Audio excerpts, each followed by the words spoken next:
سلامونه قبول کړئ. دا ټایم موجود یم ستاسو سره د یو نوي ویلاګ سره. د نننی ویلاګ چې کوم دی دا بالکل مختلف دی. نن به مونږ د خپل کور کې چې کوم چمن دی د هغې کټایي به کوو.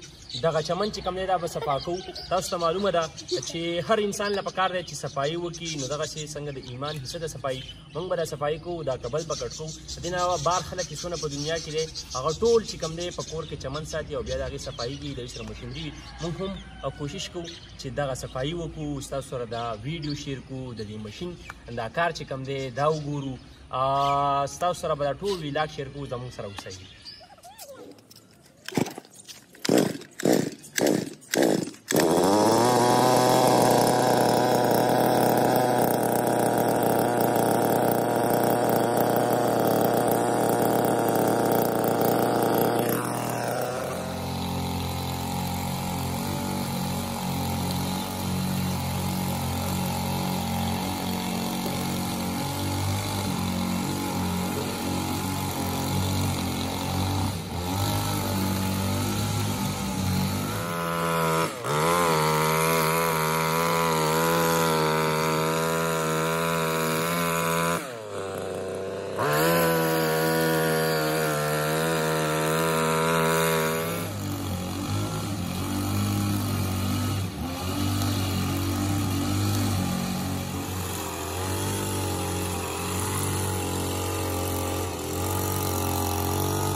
تاسو ته ما وویې چې کابل به کټ کوو. مونږ تقریبا نیم ځای چې کوم دی هغه کور کو.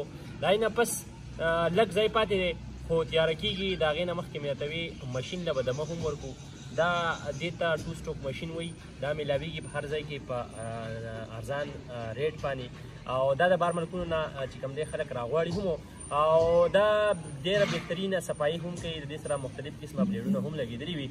نو ستاسو سره به دا ټول ویلاګ چې کوم دی هغه شیر کومه. دا ځای چې کوم دی دا به درسره هم بیا شریکومه چې دا څونه صفا ښکاري، څونه مزېدار ښکاري. تاسو په ځایګونو کې علاقو کې چې دغسې کبل وي یا داسې ځایګونه وي نو د هغې چې تاسو صفایي کوئ نو ځای به پې هم ښکلې ښکاري، تاسو به هم ښکلې ښکارئ. زموږ دا معاشره چې کوم ده دا پې هم ښکلې ښکاري. امید لرم زما په دې پیغام، زما په دې کاوش په تاسو پوه شوي. اجازه ترنه غواړم. د الله په امان.